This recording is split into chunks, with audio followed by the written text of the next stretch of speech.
Hi, another video for the post-Season 2 Outlands content. Today I want to talk about the Viminal Class Destroyer. In my opinion, one of the best ships in the series, for sure a top 3. Why do I say that? People familiar with the series know it's not flashy, know that it hasn't racked up an impressive kill count, it's not the fear of any one navy. How is this the case then?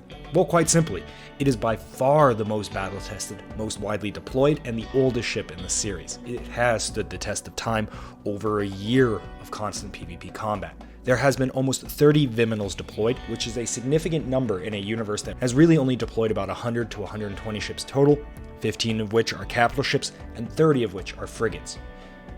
This means in all of the destroyers deployed, about 40% of them end up being Viminal Class destroyers, and 20% of all ships ever deployed are Viminals. All rough numbers, of course. This ship isn't a flash in the pan either. Several classes of ships have attempted to replace the Viminal, some of them quietly and some of them with a lot of bravado. However, thus far, the outcome has always been the same. A new class of ship is created to solve a problem that the Viminal struggles with, or a new class of ship is designed to maybe replace the Viminal. A batch of 2 to 5 are made. They eventually either die off or shuttled off to less important squadrons, and the humble Viminal sticks around and stays on the front line. Let's back up for a second. How did this PvP server end up with this ship? It all starts with the CDF, the Civilian Defense Force. This faction had a huge reserve of blank destroyer hulls that needed to be filled. The original contender was the Aventine class destroyer. This was a great ship and sported a very balanced loadout of 150mm weapons, 220mm weapons, and point defense. It was sleek, slender, fast, and quite an effective ship for the CDF peacetime navy. However, once war broke out, a new design was needed. While a balanced ship could be useful in destroyer-centric combat, the Rider CDF war was anything but that. With abundance of heavy capital ships on the Rider side, the CDF needed something with more oomph. Thus, the Viminal was born. It sported a very offensive weapon layout with emphasis on missile-based weapon systems, 150s and 220mm, with nearly no PD depending on the configuration.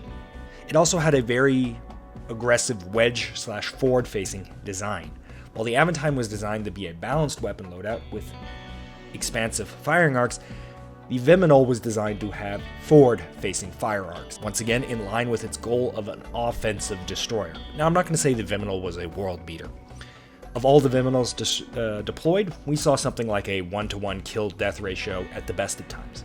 But considering it was basically a mainline destroyer that was deployed practically everywhere against a super capital ship, against the Rider Navy, which was incredibly capital ship focused, against the Con Navy, which was a balanced against frigate squadrons, against capital ship squadrons, we saw Viminals everywhere. And I think the results speak for themselves. Not only deployed in every single major conflict the CDF saw, when the CDF faction fell and transferred the ownership of these Viminals to the Rider faction, it continued to serve. In fact, once the Riders got a hold of this design, aside from painting it with new colors and slightly altering it to their liking, we would see more Viminals fielded with the red color scheme than Rider destroyers were being fielded at the time. That is, the Viminal replaced both the Caliburn destroyer and the Sekhmet destroyer, both of which, ironically, were meant to be counters or replacements to the Viminal and Aventine, respectively. A big reason for the prolific usage of Viminals and Aventines was that they were designed to be easily flown by novice pilots, and even in training time and time again, it was shown that novice pilots in a Viminal or Aventine would do significantly better than that same pilot in a different design.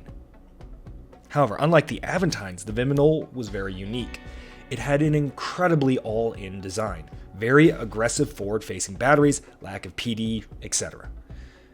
This made the Viminal, unlike the Aventine, not only very good at a skill floor, novice pilots, it also made it really good with an extremely experienced pilot, a very high skill ceiling.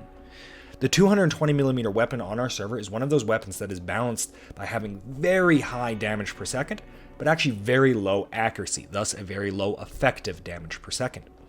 However, a competent pilot could, in theory, close to near point-blank range and unleash a full 100% hit salvo, which is utterly devastating and single-handedly could win a fight.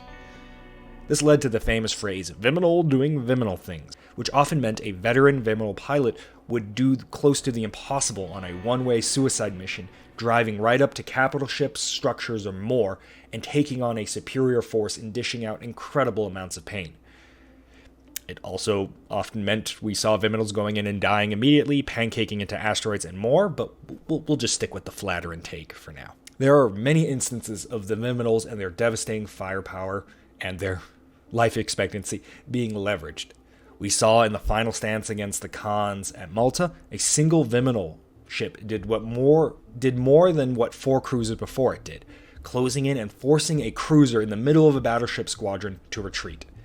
We saw it used repeatedly to encircle Khan forces as the kind of tip of the spear. And then, finally, for much of the First War, we saw them constantly used against a super battleship that had literally 100 times more the tonnage. We see them everywhere, and they stick around. The reason why the Viminal is so impressive is that this isn't the end of the Viminal story.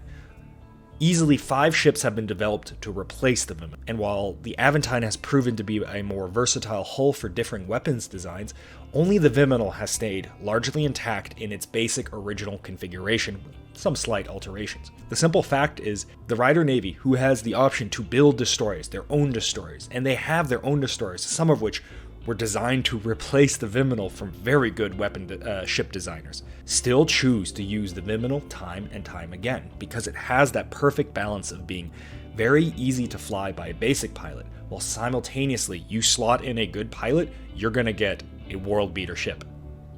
I also want to add, the Viminal legacy transcends beyond just the Viminal.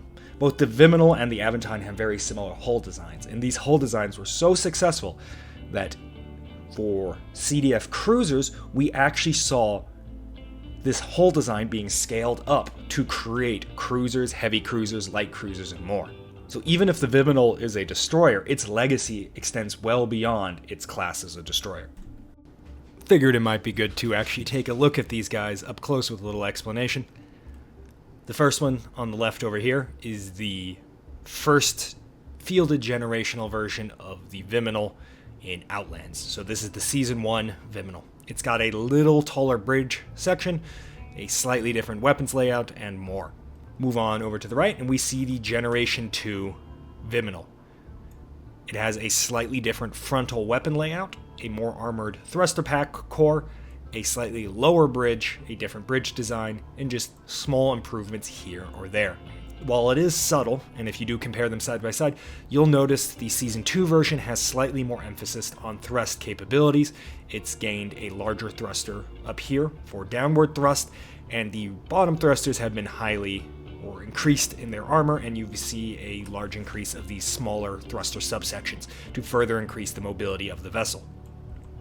We then move on to the Rider variant, for the lack of a better term. As the CDF collapsed, a slightly different variant was pushed out, almost identical, almost no difference whatsoever, was pushed out for the Riders to use as they inherited these ships as they were in alliance. Jumping over down to this guy, we see the final current iteration of the Viminal.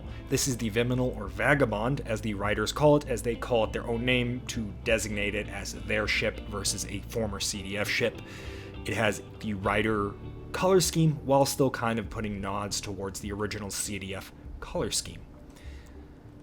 Like all Viminals, you'll notice it has a very front-centric attack profile. We can see the 3 220mm missile launchers on the left and right, port and starboard, top, and then the frontal fixed 220 weapon system. Duke of York, famous Viminal ship doing Viminal things, had a distinguished combat service record right up until it flew into an asteroid. So we like to make fun of this one. The joke always is, every time a Viminal receives custom nameplating, it tends to die shortly thereafter. You can find these guys on the workshop, and the variant you'll find on the workshop, the Season 1 variant, has a fully fledged interior. The following ones have been designed for server PvP performance, so these do not have an interior. If ground missions are required, the Season 1 variant is used instead. Alright, that's it.